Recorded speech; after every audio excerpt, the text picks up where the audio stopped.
Well, what a week. And hopefully what a show we've got ahead of us today. The world has an insatiable demand for commodities at the moment. Rates volatility is incredible. You're seeing the market question future growth as inflation rears its head once again. The word stagflation is doing the rounds. Markets are nervous on the back of that. Blake and I go through all these factors and more as we assess the trade-off.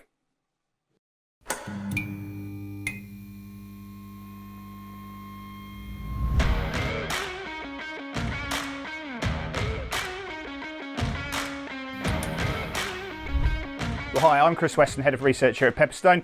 I'm going to be joined in a second by Blake Morrow from Forex Analytics. And as always, we're going to be unpacking, navigating really around the financial markets, which at this point in the time are about as crazy as we've seen for many, many years. Now, last week was fantastic because so many of you got in on the conversation. So many of you gave your thoughts. We had great engagement and some really, really clever ways of thinking about the markets as well. And we want that again. So if you've got anything you hear today in this crazy world of markets, anything about commodities, currencies, anything that's going on, central bank policy, you name it, geopolitics, we want to hear from you and go with some of your thoughts as well. So we want to build this community that seems to be evolving. So get in the conversation. Give us a like if you like as well. That would really help the channel going forward. And as it goes without saying, do your own research. And anything that Blake and I say today should be considered general in nature as well. Now, before Blake and I look at the movement, the trends and the setups, it's important to acknowledge that the commentary that we're going to be providing today is derived from an incredibly serious humanitarian crisis. Volatility is a function of our ability to make real world connections and to be able to price risk. And right now that visibility is incredibly limited. But from the team at Pepperstone, from Blake and myself, our thoughts are with each and every single person who's been affected by this crisis. So let's crack on with the program. Blake, I want to go straight to Topical Thunder today because we've got so much to discuss today. So let's go straight to Topical Thunder.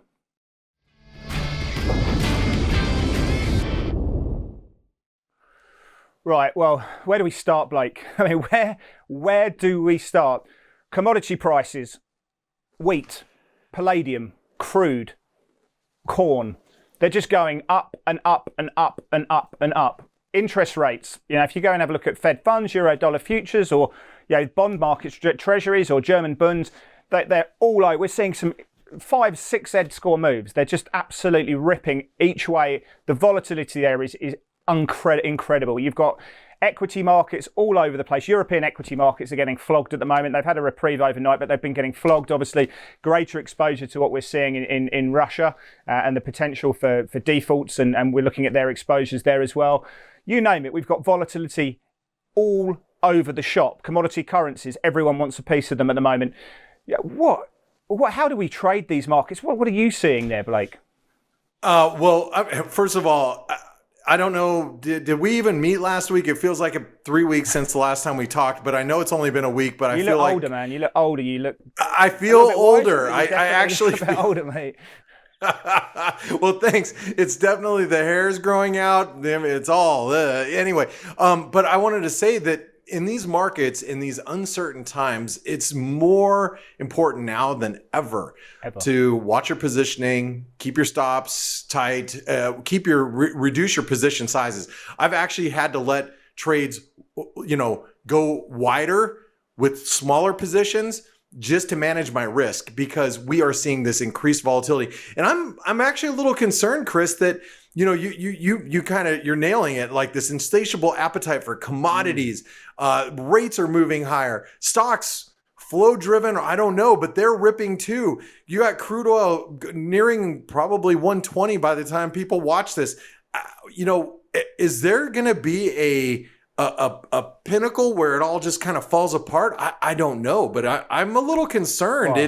Wow. I hate to be a downer. I'll ask you a personal question. When it's your wife's birthday, buy her some palladium, stick it under the pillow, buy her some palladium, buy her some wheat, buy her some corn, and she'll be a happy camper in 6 months' time. I just think that's the great. But if you're going to bed, is that the trade of the decade right now? Is just being long commodities? It's just it's done. But that's the way the market's doing. It's a big momentum trade, isn't it, at the moment? But if you can get some sleep in this market at the moment, you're doing pretty well. If you're going to bed and you're probably running a flat position at the moment. How you can hold exposures overnight without actually being in front of the screens, unless obviously you're running an automated algorithmic strategy, is just hard. You just can't leave the monitor in case something drops 5% or rallies 5%. It's a tough one. So you've got to be in front of the screens. You've got to nail that position sizing. It is the absolute paramount situation in these volatile times. And we're not just talking volatility in the VIX being above 30% consistently, but across asset class. Gold volatility above 20%. Oil volatility is insane. FX volatility spiked up 11% on euro dollar. Yeah, you've got to, that position sizing, nail it right now. It's huge, and it's so important. I'm trading at a quarter size what I normally trade right now. I mean, if that gives you any and you're idea still moving of how markets, small Blake, and you're still moving markets. I don't know about that, but I'll tell you what isn't moving.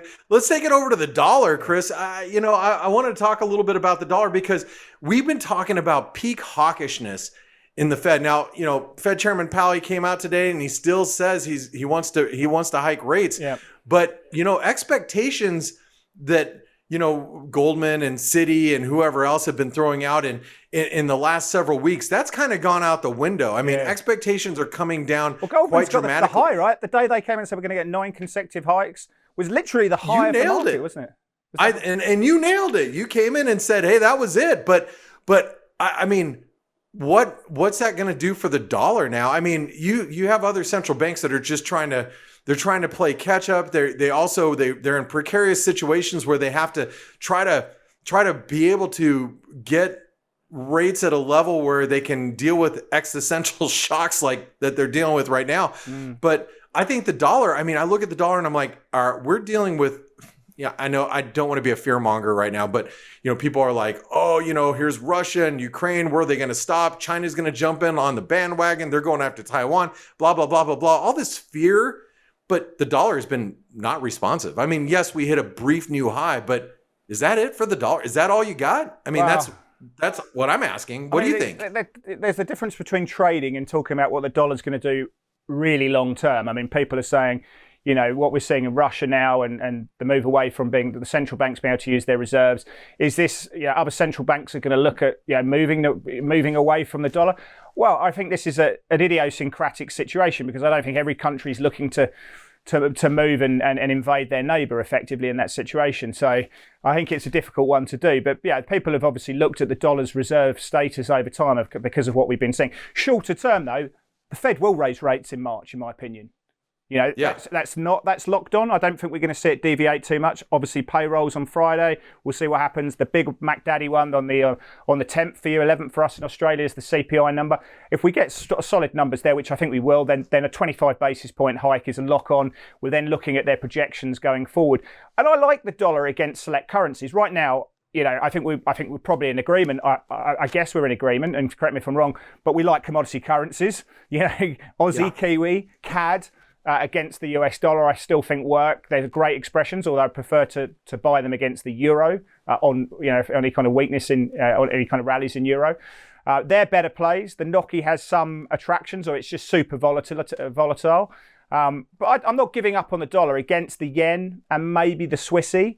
But against the commodity currencies, I've been long the commodity currencies against the dollar, and I continue to think that works well. No, I do too, Chris. And you mentioned the yen.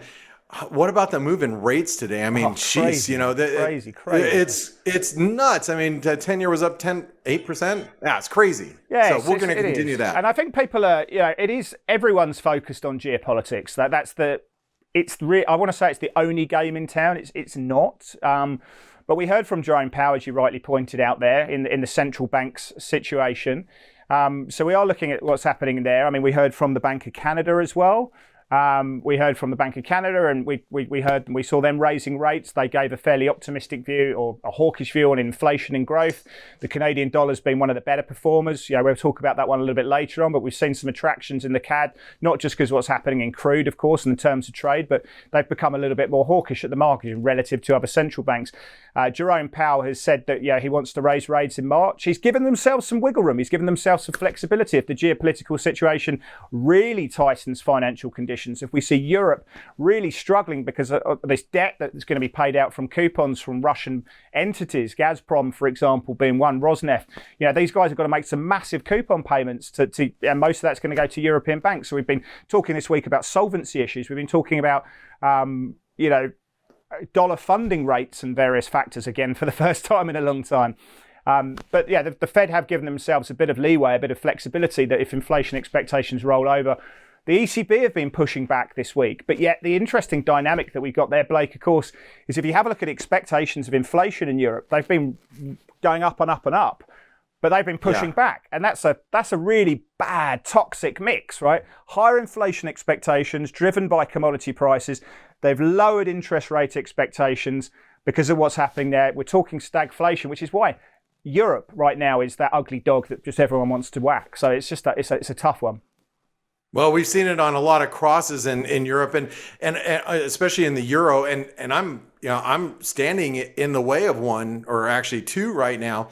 And I'm watching the way the euro is reacting, and it is an ugly move right now. Ugly one. But nothing moves in a straight line. And we're going to be pointing out some charts that I think, it goes into another conversation, but we're going to be pointing out some charts that I think you need to be looking at. Yeah. But the one thing I do want to point out based on this volatility, I know we're still on central banks and everything else, Chris, is that the technical analysis aspect of the market kind of goes out the window when volatility picks up like this. And that's one thing I need to point out, because I know a lot of people, they look at charts and they go, this is the end all be all. But in this type of high volatility environment, I think you have to be really, really careful with just techs. But right? You can use, there's so many things that you can use within that. Average true range can give you that sense of how much risk you need to be taking on a position, depending on obviously your time frame, daily, 4-hour, hourly, going into scalping territory. But, you can use these volatility measures as part of your process to understand how much range and how much risk you want to take on, and then adjust your position sizing. And you have to. Volatility, all this stuff is a function of movement in the market. So I don't think technical analysis is dead, but generally speaking, when you're looking at patterns and stuff, it's the aggregation of behavior. But I get your point. I think, when you get these support levels and you just get a piece of breaking news, it means nothing right now, does it? Nothing at all. It could be just a speed bump. So, I want to actually, since we were just talking about central banks, I guess I want to say that you've been spot on about identifying that, all these central banks, it was way too hawkish. Now we've got something to really think about. I think you did as well, Blake. So let's have a love in today. I think you also nailed that one as well. I think a lot of people have, to be honest. Everyone said 9 hikes. That's just crazy. It's not giving, that is a perfect scenario, a perfect world for them to be doing it in. So, yeah, I think that's so you've been talking about like this really big move in commodities. There's so many commodities that have been just marching higher. Yeah. And one of them, which has been defying gravity, based on, what we've seen in risk appetite, has been copper. And copper has popped up to what I call triangle resistance over the course of basically 2021 to 2020, almost 12 months of a triangle or consolidation. We're at the top of that right now. And what is the deal with copper? I mean, and this is the point where I have to say, in our conversation, the way that we've looked at markets and the typical correlations have been really thrown out the window over the last, whatever you've learned the last 10, 20 years, you really got to kind of put it aside right now, because strange things are happening. We've got copper ripping. Yeah. I mean, what do you make of it, Chris? Yeah, there's an easy explanation for palladium, for wheat, for corn, for crude. We can easily understand that. And what you've got now is a lot of momentum funds, trend following funds, CTAs, who are just adding length. If they're not max long in their capabilities, then who knows? But those markets you can easily explain. Russia and Ukraine are massive exporters of that. Certainly in Russia, and a lot of these markets, there are going to be sanctions. You can talk about crude and say, well, the Russians can't find a buyer for their own blend of crude. They just can't find buyers out there, even though they're offering. So I can explain that. Copper, is it getting caught up in this mix? I think so. I think you probably just got this insatiable grab. We know that China have been stimulating. They've been cutting and easing policy. Maybe some of that's in there. Maybe the fact that you've got this weaker US dollar, or this failure really to really want to go out and buy dollars in this kind of risk-off mind, maybe that's probably helping it as well. But I certainly don't think it's a reflection of better economics at the moment. We're talking stagflation in Europe. We're seeing some signs in Australia, but copper's obviously not going to look at Australia. We're looking at the US at the moment. The Atlanta Fed GDP forecast is at 0. So we're almost talking stagflation in the US, although I think it will pick it up. So I just think personally, my own view, and I know I'd love to hear what the audience think as well, but I think it's getting caught up in the commodity malaise, basically. What do you think? Okay, well, maybe what you're trying to say is my doctor's a little drunk right now. I mean, maybe that's it. But then you could say the same thing for the Aussie dollar. I mean, look at the Aussie. I mean, we're getting close to the 200-day moving average. That one, yeah. I mean, yeah, we were just at 70 cents, 4 weeks ago? And here we are at 70. I mean, we're marching higher. So I don't know. You got to keep an eye on these commodities and what happens if actually risk gets bid for whatever reason. Correct. Anyway, look, I'm really excited to go and actually put some of these pictorially and have a look at some of the graphs and charts. So let's go into That's a Setup.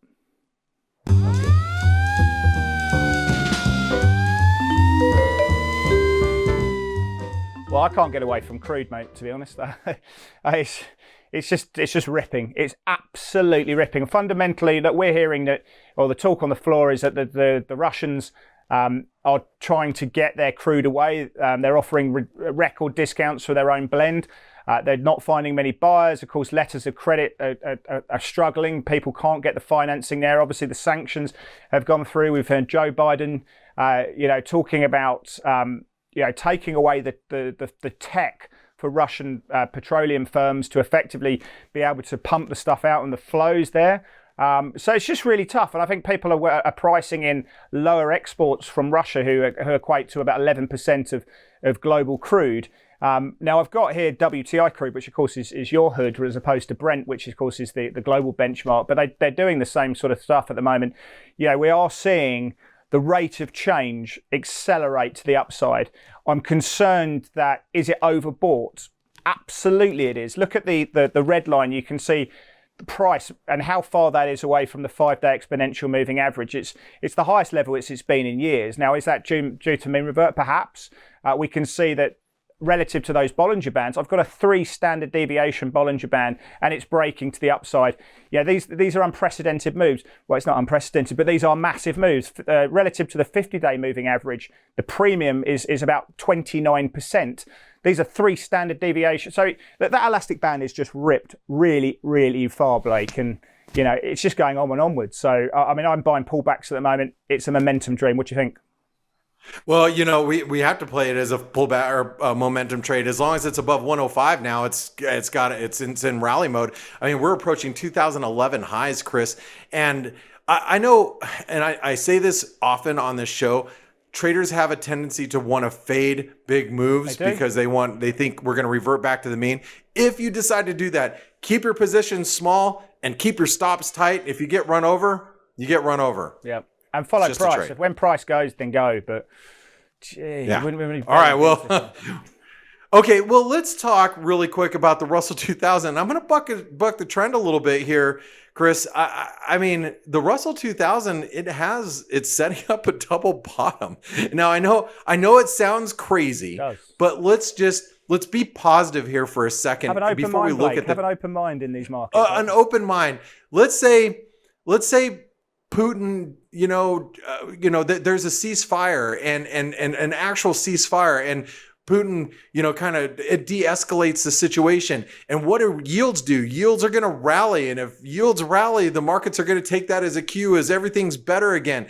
And could we get, the Russell 2000 back up at, 2,300? I think it's possible. And the techs show that we've got a double bottom. So if we breach that neckline, we've talked a lot about that 2,100 level in weeks past, back when we first started the show, Chris. We break back above that and you're going to get a short squeeze. I know it doesn't seem logical, but it may happen. I'm keeping an open mind. What do you think about this? Well, it goes back to what your mate Buffett said, wasn't it? Be fearful when others are greedy and like not. But 2108 is the level that you want to be looking at. So I think there's a possibility it squeezes up there. Whether you break through there, that's what we obviously look at as breakout traders. Is how does it behave around that breakout point, and then what's it do after that point? And if it really goes, it goes.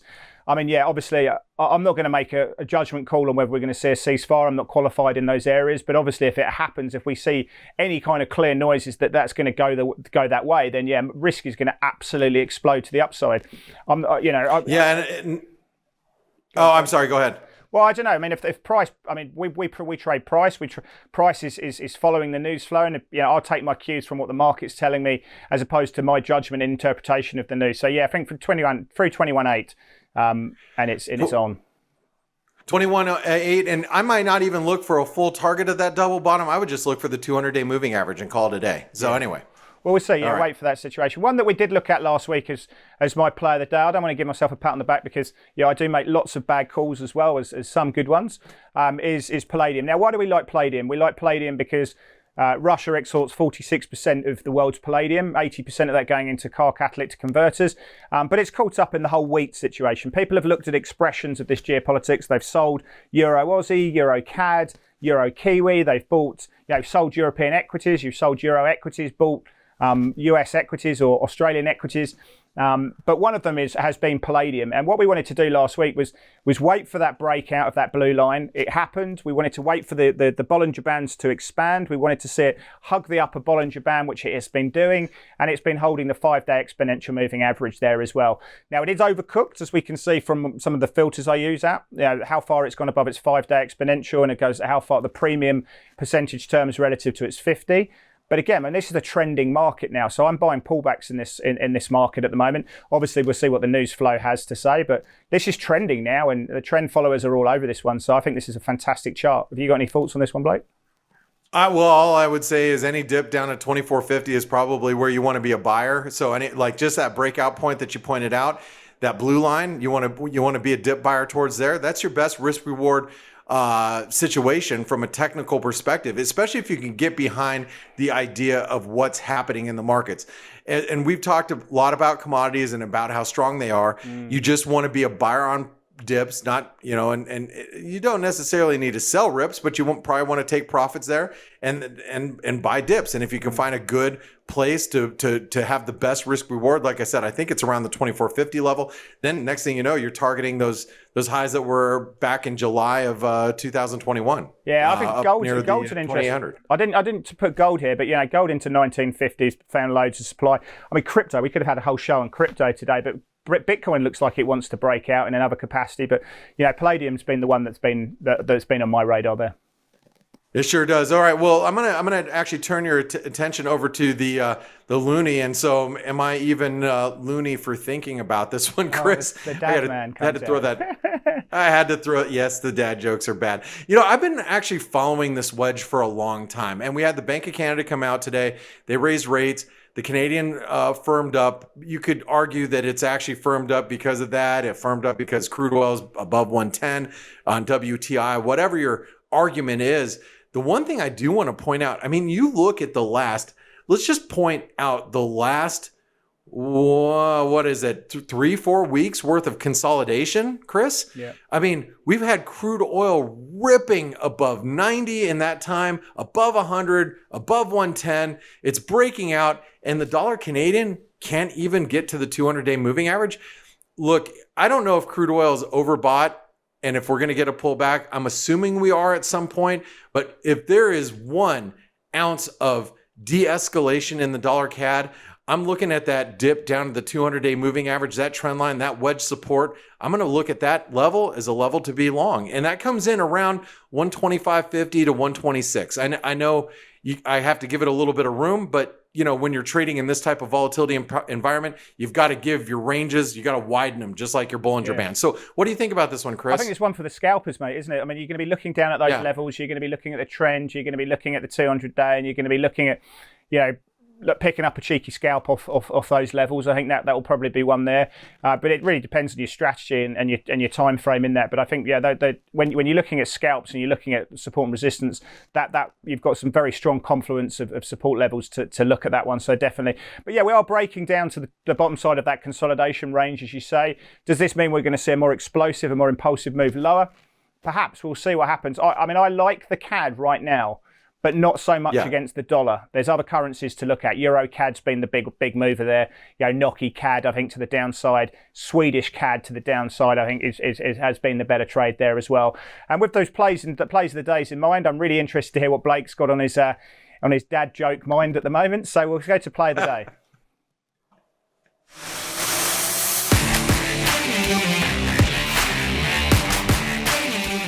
Well, I'm going for Euro Aussie. I wanted to go EURJPY through 141, but Euro Aussie's been one that I've looked at very closely.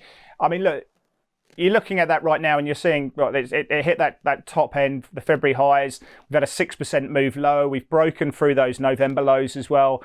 It's a ridiculously mature and strong trend. And it's, these kind of times when people will look for a reversal. And I do see some major risks, based on just how far that elastic band that we are going to see mean reversion coming through. So, I would be looking for this to move back into that blue line. The question is, do I sell now or do I look to sell into strength? It's going lower as long as these geopolitical situations continue to be uncertain. And I think they will, in my unqualified mind, continue to be uncertain at the moment. But this is your quintessential play. Commodities are flying. No one likes Europe because it's pretty much now ground zero. I think this goes lower. The question is, do I sell now or later? I think probably, if I'm going to sell now, very small position because there are risks here. All right. Well, let's stay in the theme of the euro yen. And I have to say, Chris, I love multi-decade trend lines. And we have tested this trend line multiple times. This trend line spawns back, and it's not shown on the chart, but you can go back to the highs back in 2008, the highs back in 2014. We broke out in 2021 last year. And as you can see, every bounce down towards that red descending trend line has found buyers. Now, what we have found over the last 24 hours is we found these lows around the 128 level to find buyers, and I'm one of them. I've actually been, full disclosure, I've been establishing a position over the last 24 hours at these levels, but it's small. But I tell you what, we get above 129, and I'm looking for a recovery back to the 200-day moving average, back up towards 130. And I'm trading this. I'm being nimble. I'm being fast. I don't mind buying euros as long as you know where your risk is. And I know where the risk is. It's below like 127.50. That's pretty much it, Chris. Well, good luck, mate. You're a brave man. I think if euro positioning is so stretched, it's the ugly child of G10 at the moment, and for every reason that we know about. You're playing a positioning move there as well. Good luck to you, mate. I hope that works out for you. I really do. I'm not sure I'm taking the other side, but I'd certainly be looking to sell any kind of repositioning in euro myself for the moment. And that leads us to the end of the show. As we talk about, if you could give us a like, that would be absolutely fantastic. Leave a comment. We've talked about loads of crazy things that are going on in this incredibly volatile situation across asset class, commodities, indices, rates, what's going on there at the moment. It's all going off. Of course, there's a very serious message that's going on of what's driving this, and our thoughts with everyone who's been affected by this. But we'll be back next week for more of the same in the trade-off.